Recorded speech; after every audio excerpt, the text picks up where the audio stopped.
السلام عليكم ورحمة الله وبركاته إن الحمد لله وحده والسلام على عباده الذين اصطفى عما بعد আল্লাহ রাব্বুল ইজ্জা ওয়াল জালাল আকরামের নিকট শুকরিয়া জ্ঞাপন করছি যে মহান মনিব আল্লাহ সুবহানাহু ওয়া তাআলা আমাদের উপর রহম করেছেন, আমাদেরকে সৃষ্টি করেছেন, আমাদের জন্য নিয়ামত স্বরূপ জান্নাত রেখেছেন এবং দরুদ সালাম পাঠ করছি বিশ্বনবী আকায়ে নাম তাজদারে মদিনা সাইয়্যিদানা রাসূলুল্লাহ সাল্লাল্লাহু আলাইহি ওয়াসাল্লামের উপর যেই খাতামুল আম্বিয়া সাইয়্যিদুল মুরসালিন মৃত্যুর পূর্ব মুহূর্ত পর্যন্ত উম্মতি উম্মতি বলেছেন এবং জান্নাত পর্যন্ত উম্মতি উম্মতি বলে ঘোষণা করেছেন। আমি আজকে সংক্ষিপ্ত পরিসরে ছোট্ট একটি বিষয় নিয়ে আলোচনা করব ইনশাআল্লাহ। সেই বিষয়টি হচ্ছে, আমরা জীবনে অধিকাংশ সময় তাওবা করে থাকি, অধিকাংশ সময় আমরা আল্লাহর নিকট ইবাদত করে থাকি, কিন্তু আমাদের ইবাদত কবুল হয় না, আমাদের তাওবা কবুল হয় না। এর কারণ কি?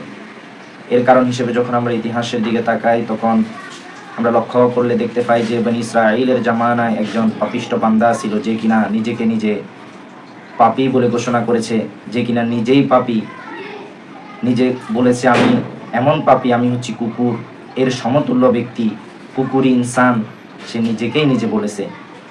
অর্থাৎ সে বুঝাতে চেয়েছে আমি ভালো নয়, আমি সবচাইতে মন্দ মানুষ। বনী ইসরাঈলের সেই ব্যক্তিটির নাম হচ্ছে কিফিল। সে নিজে এত বেশি পাপাচারের মধ্যে লিপ্ত হয়েছে, নিজেকে এত বেশি পাপাচারের মধ্যে লিপ্ত রেখেছে, প্রত্যেক রজনীতে সে জেনা এর জন্য লক্ষ লক্ষ টাকা খরচ করেছে। সে প্রত্যেক রাতে জিনায় মত্ত থাকতো, মদ, জুয়া, গাঁজা ইত্যাদি ইত্যাদির মধ্যে সে নিজেকে নিজে ডুবিয়ে রাখতো। একদিন সে উপভোগ করার জন্য বনী ইসরাঈলের একজন নারীকে নিয়ে আসলো। সে যখন প্রস্তুতি স্বরূপ নিয়ে সে নিজের বাসভবনের মধ্যে প্রবেশ করলো, তখন সে দেখতে পেল সেই নারীটি ঘরের এক কোণে বসে কান্নাকাটি করতেছে। কিফিল তখন সেই নারীকে জিজ্ঞেস করলো, তোমার কি হলো এমন যে তুমি কান্নাকাটি করতেছ? তখন সেই নারীটি উত্তর দিল, আমি কোনো বাজারি মেয়ে নয় কিফিল, শুনো, আমাকে তোমার দ্বারস্থ করেছে কোনো না কোনো একটি কারণ, কোনো না কোনো একটি বস্তু তোমার দ্বারস্থ হতে আমাকে বাধ্য করেছে। তখন কিফিল জিজ্ঞেস করলো, তাহলে কাঁদিস কেন? আমি তো তোকে টাকা দিয়েই নিয়ে এলাম।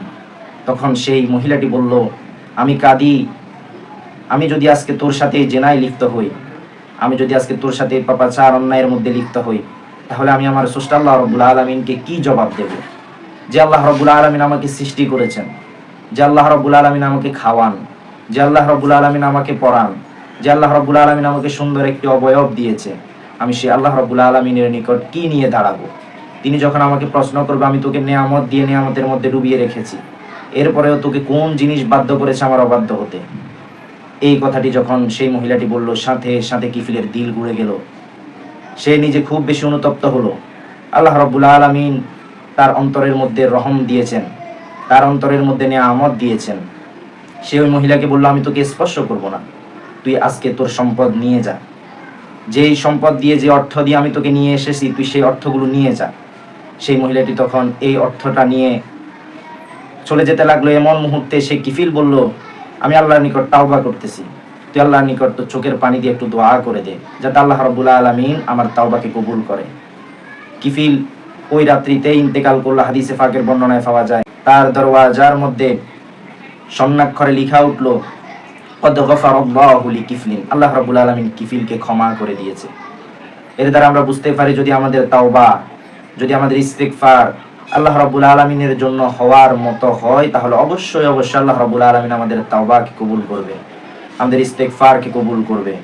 আমরা যে রাব্বুল আলামিনের নিকট ক্ষমা চাইলাম, অবশ্যই তিনি আমাদেরকে রহম দিয়ে, বারাকা দিয়ে আমাদের জীবনকে আলোকিত করবে। পরিশেষে তিনি আমাদের জন্য জান্নাত নির্ধারণ করবে, কারণ আমরা যে তার গোলাম, আমরা যে তার নিকট ফিরে এসেছি, অবশ্যই তিনি আমাদেরকে এর প্রতিদান দিবেন। এই জন্য আমাদের উচিত হবে তাওবা করা, বেশি বেশি ইস্তিগফার করা, নিজেকে গুনাহের কাজ থেকে, পাপাচার থেকে নিজেকে বিরত রাখা। আল্লাহ রাব্বুল আলামিন আমাদের প্রতি ইহসান করুন, তিনি আমাদেরকে দ্বীনের উপর অটুট থাকার সব তৌফিক দান করুন। আসসালামু আলাইকুম ওয়া রাহমাতুল্লাহি ওয়া বারাকাতুহু।